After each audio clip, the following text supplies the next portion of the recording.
Good morning दोस्तों। आशा करता हूँ आप सभी लोग ठीक होंगे और स्वस्थ होंगे। आज जो मैं वीडियो ये बना रहा हूँ इसका रीज़न है कि मेरे पास काफ़ी बच्चों के डाउट आ रहे हैं कि सर जो एमटीएस की वर्क प्रोफाइल है इसके ऊपर एक ब्रीफ वीडियो बना दीजिए कि यहाँ पे काम क्या होता है और ब्रीफली आप हमें समझा दीजिए कि बेसिकली यहाँ पे काम करना क्या होगा आफ्टर ज्वाइनिंग। देखिए, जैसा कि अभी मैं बात कर रहा हूं एमईएस की। जैसा कि मैंने आपको पहले ही बताया था कि एमईएस जो है एक बहुत ही अच्छी जो है ग्रुप है, मिलिट्री इंजीनियरिंग सर्विस। और जितना मैं एज एन आर्मी पर्सन, हम लोग जितना एमईएस वालों के साथ रहते हैं शायद ही कोई दूसरा व्यक्ति या तो उनके डिपार्टमेंट का ही रहता है या तो आर्मी वाले ही उनके साथ रहते हैं।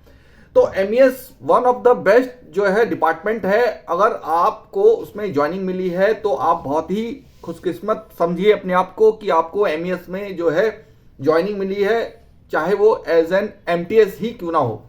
अभी देखिए, बच्चों के डाउट थे कि सर यहाँ पर हमारा वर्क प्रोफाइल क्या होगा, हमें झाड़ू लगाना पड़ेगा, हमें चाय बनानी पड़ेगी वगैरह वगैरह, ऐसे ही बच्चा जानना चाह रहे हैं। देखिए, मैं आपको आज की डेट की पहले तो एक मेन बात बताऊं। आज अगर कोई एमईएस में कोई दूसरा इंजीनियर्स भी आते हैं तो वो भी ये इस बात को जानते हैं कि यहाँ कितनी इंडिया के अंदर नौकरी की कितनी दिक्कत है।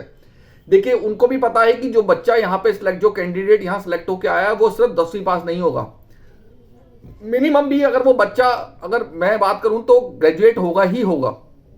और अगर ग्रेजुएट नहीं होगा तो अंडर ग्रेजुएशन होगा और उसने वो ग्रेजुएशन की पढ़ाई कर रहा होगा और उसकी पढ़ाई चल रही होगी। तो सब एज एन ऑफिसर कोई भी होगा वो इस बात को जानता होगा कि उस बच्चे को भी पढ़ाई, उस कैंडिडेट ने भी, वो भी पढ़ाई कर रहा है। तो ऐसा कोई भी काम आपको नहीं दिया जाएगा जिससे कि आपके मान सम्मान को बेसिकली ठेस पहुंचती है।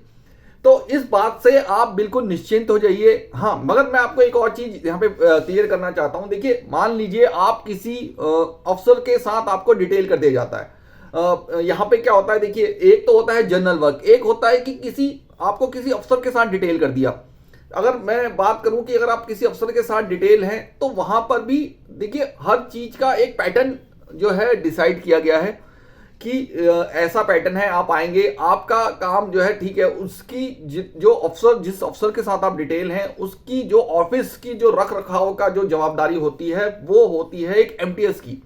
देखिए, उसके लिए भी जो है हर काम के लिए एक बंदा डिटेल किया जाता है। तो जैसे आपको डिटेल कर दिया तो आपको ही वो काम करवाना होगा, रख रखाव, साफ सफाई, और वो चीजें करवाना आपका काम है। करने के लिए और भी बंदे सिलेक्टेड होते हैं और भी सिविल स्टाफ को, जो डेली बेसिस पे बंदों को रखा जाता है, जो बाकी जो ऑड वर्क्स जो होते हैं जितने भी, उनके लिए भी बंदे रखे जाते हैं।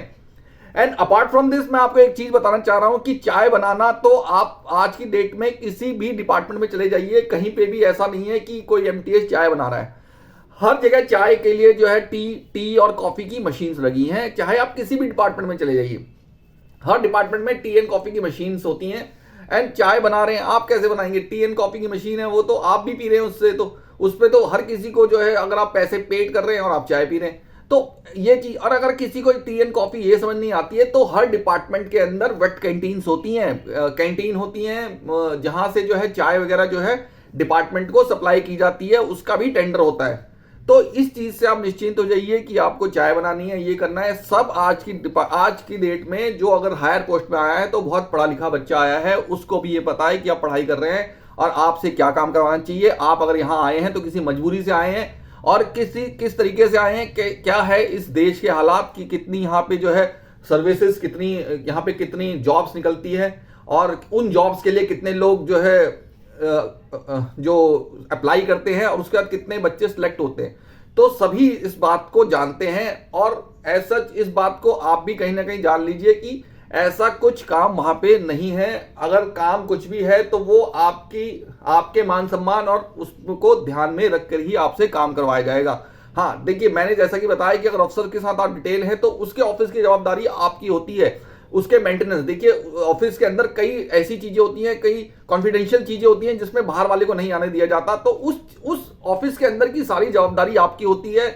उसमें अगर आप चाहते हैं, देखिए ऑफिस में आप भी बैठेंगे तो उसमें डस्टिंग वगैरह करनी ही पड़ती है, उसकी फाइल्स वगैरह संभालनी ही पड़ती है, उसके लिए कोई नहीं आएगा, वो फाइल्स आप ही संभालेंगे, वो प्रॉपर जवाबदारी आपकी है। क्योंकि अगर वो कल को आके पूछता है कि यहाँ पे जो फाइल थी वो कहाँ है, तो वो आपने ही रखी है, उसको कोई बाहर का बंदा आके नहीं रखेगा। तो ये वहां का वर्क प्रोफाइल ऐसा नहीं है, इस चीज से आप निश्चिंत हो जाइए। आप झाड़ू लगा रहे हैं, पोछा लगा रहे हैं, आप किसी भी सरकारी डिपार्टमेंट में जाके देख लीजिए, किसी भी एमटीएस से बात कर लीजिए, वो आपको बाकी हर चीजें क्लियर कर देगा। तो आप इस चीज से निश्चिंत हो जाइए। अगर अभी भी आपके कोई डाउट है तो आप मेरे को टेक्स्ट कर सकते हैं। अगर आपको वीडियो पसंद आई है तो आप वीडियो को लाइक, सब्सक्राइब एंड शेयर कीजिएगा। जय हिंद, जय भारत।